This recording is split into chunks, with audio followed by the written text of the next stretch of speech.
안녕하십니까. 헤세드 결혼문화 선교회 대표 주요셉입니다. 지난 한 주간 동안 잘 지내셨습니까? 오늘은 지난 시간에 이어서 본질적인 결혼 장애 요소 세 번째 시간에 대해서 함께 고민하고 또 생각을 나눠보기로 하겠습니다. 자, 오늘은 주제가 철학과 세계관적인 악영향에 대한 것입니다. 자, 이제 화면을 넘겨보면 첫 장면에 선글라스가 나올 겁니다. 누구나 여름이 이렇게 햇살이 강해지면 또 선글라스를 쓰게 됩니다. 또 요즘은 뭐 밖에서는 선글라스로 바뀌고 또 안에서는 색깔이 일반 안경으로 바뀌는 경우도 있습니다. 어쨌든 우리가 이러한 선글라스를 끼게 되면 우리도 모르게 그 색안경을 통하여 새로운 모습, 조금 더 변화된 모습, 전체 사물이 전혀 다르게 보이는 것을 경험하게 될 것입니다. 일단 우리가 사물을 객관적으로 아주 정확하게 볼 수 있는 그냥 그대로 맨눈으로 보는 것이 아니라 색안경, 특히 또 진한 색안경을 끼게 되면 우리도 모르게 그 사물을 부정확하게 보게 되는 경우가 있습니다. 근데 저것은 겉으로 드러난 우리 이 육안이 문제가 아니라 더 본질적인 문제는 우리 안에 마음속에 있는 저런 색안경, 우리 마음속에 자리 잡고 있는 어떤 잘못된 생각이나 편견이 우리들의 의식을 지배하고 우리들의 잘못된 편향된 이런 가치관과 세계관이 자기도 모르게 어떤 객관성을 잃어버리고 잘못된 편향성이나 주관적인 것으로 치우치게 되는 경우를 보게 됩니다. 그래서 우리 모두가 조금 더 사물을 객관적으로 보고 현실을 객관적으로 직시하지 못하게 되는 경우가 있습니다.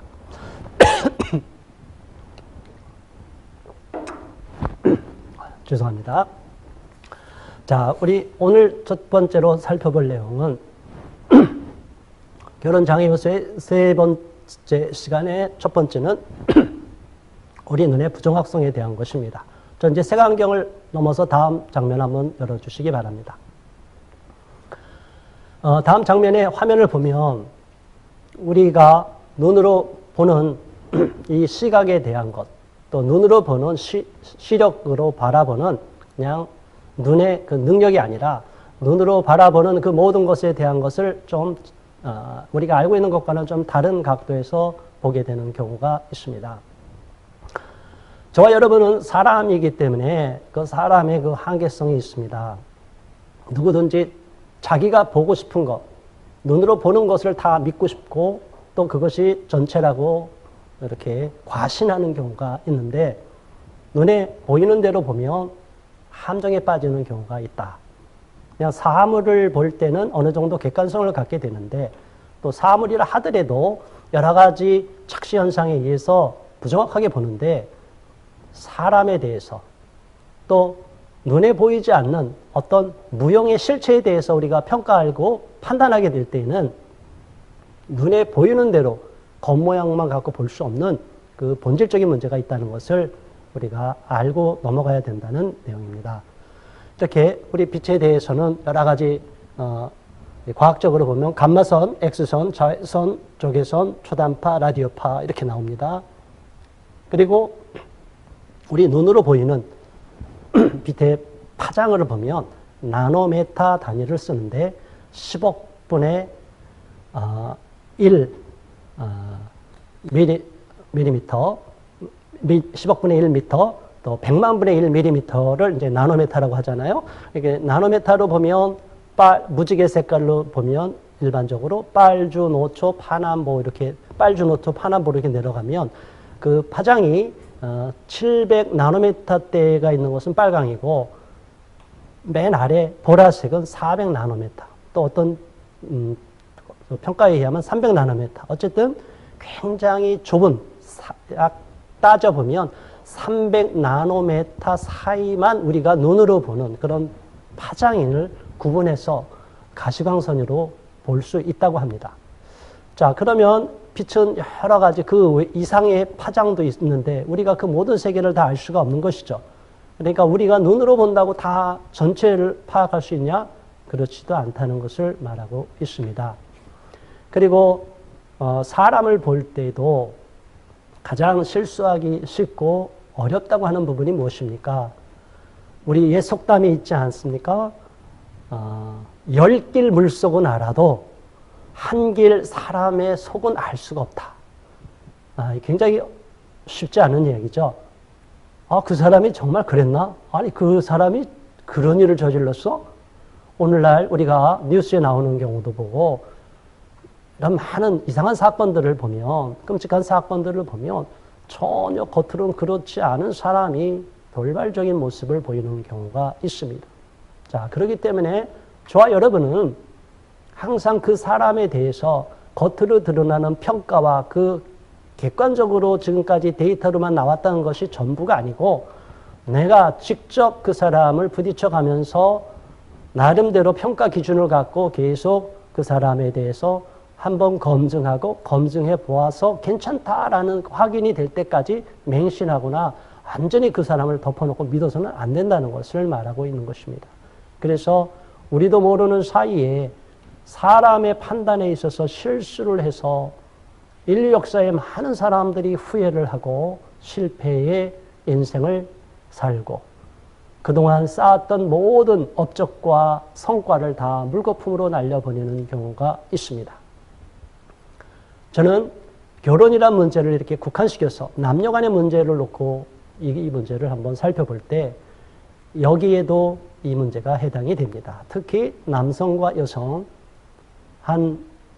남녀가 만나 연애하고 좋은 감정을 가져서 나중에 결혼까지 하게 되는 그런 단계로 이행이 될 때 가장 문제가 되는 게 뭐냐. 이혼하려고 하는 위기에 처한 가정 또는 이혼의 단계를 넘어서 다시 지난 날을 곱씹고 새 출발하려고 하는 그러한 재혼분들을 만나서 제가 많이 상담을 해봤는데 그분들이 이구동성으로 어느 한계점에 딱 도달할 때 이혼을 결정하는 것을 봅니다. 제가 그분들과 신청 상담을 했을 때 가장 그 임계점에 도달하는 내용이 뭐냐? 처음부터 물론 그게 쌓이고 쌓였죠. 아니다, 설마 하다가 마지막 단계에서 속았다. 정말 내가 속았구나. 내가 이런 사람을 지금까지 믿고 왔느냐. 이제 이런 단계까지 이행하면 결국에는 상대방에 대한 기대감을 저버리게 됩니다. 그냥 결국은 정리를 하고 싶어 하는 마음을 갖게 됩니다. 미혼자의 단계는 말할 것도 없겠죠. 자, 우리 다음 장을 한번 살펴보겠습니다. 우리 눈에 아까 말씀 잠깐 드린 것처럼 빛의 그런 파장이 다르듯이 여러 가지 우리 눈으로는 정확하게 보려고 해도 우리 눈이 아무리 눈을 부릅뜨고 사물을 뚜렷이 바라본다고 하더라도 뚜렷이 볼 수 없는 그런 착시 현상이 일어난다는 것. 이건 과학적으로 이미 우리에게 주어진 것입니다. 왜 우리 눈이 이렇게 착시 현상이 일어나는지 이거는 우리도 모르는 거예요.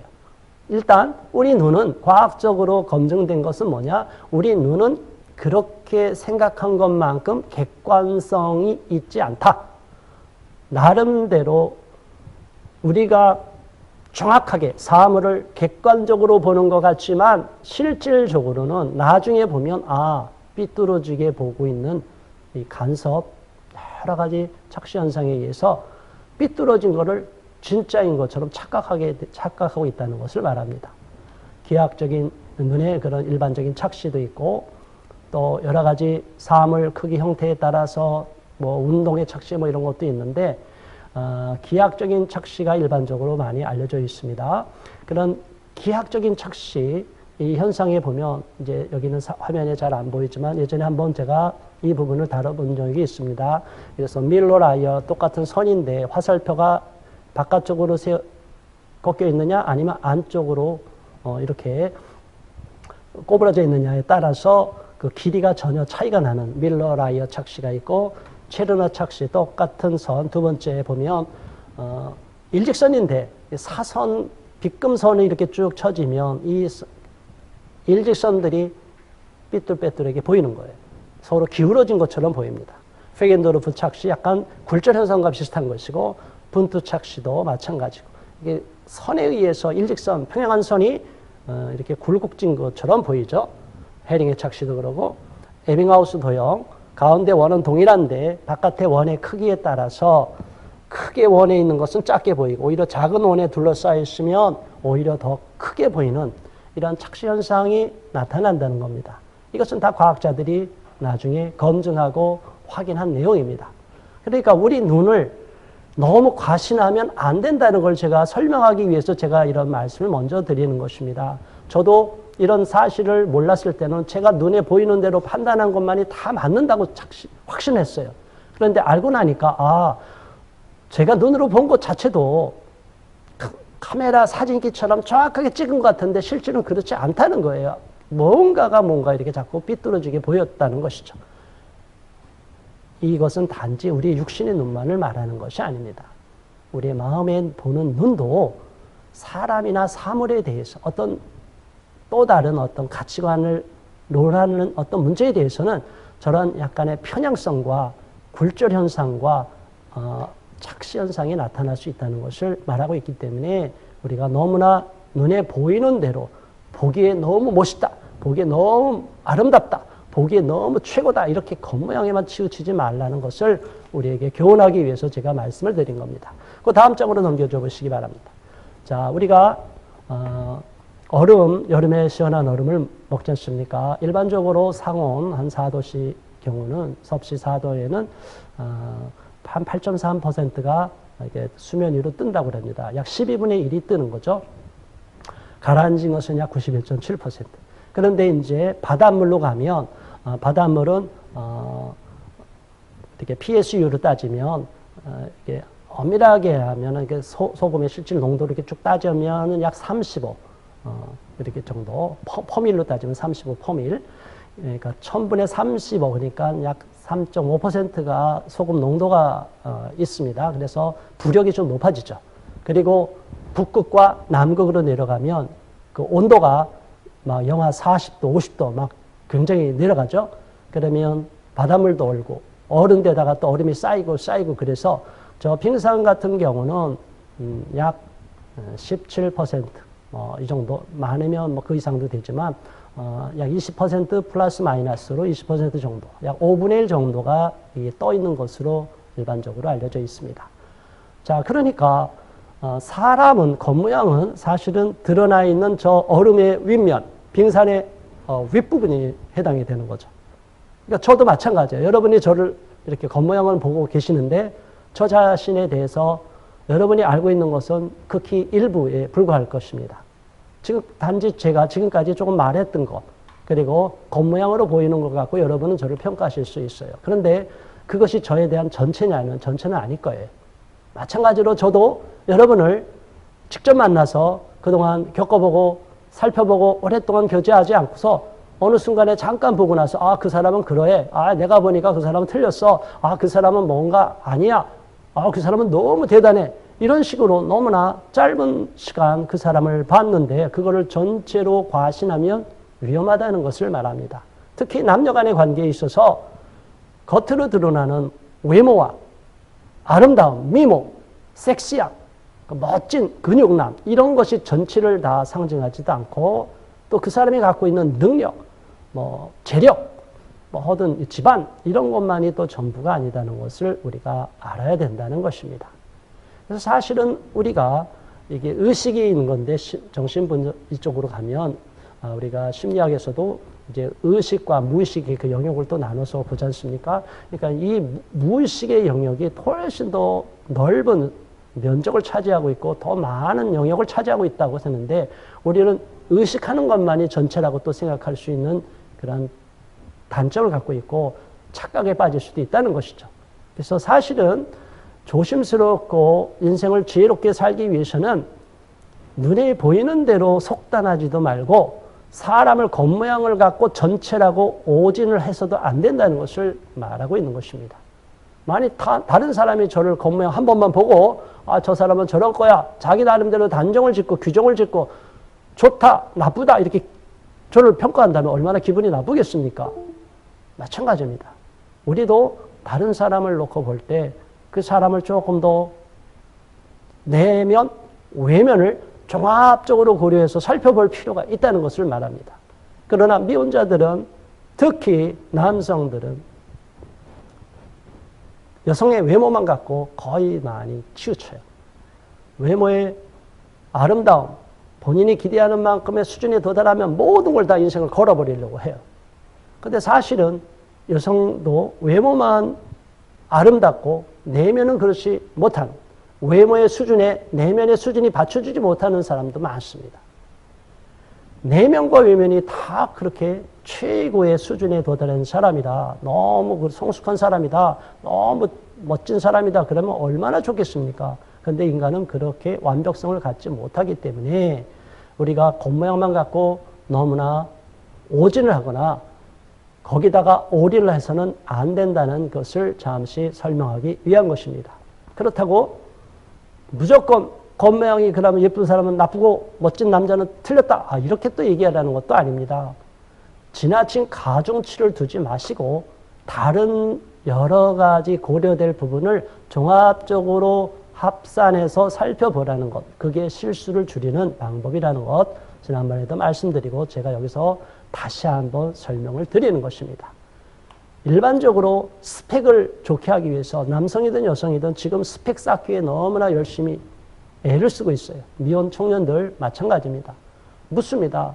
지금 이렇게 열심히 왜 공부합니까? 좋은 직장 가기 위해서. 좋은 직장 왜 갑니까? 좋은 결혼하기 위해서. 좋은 배우자 만나기 위해서.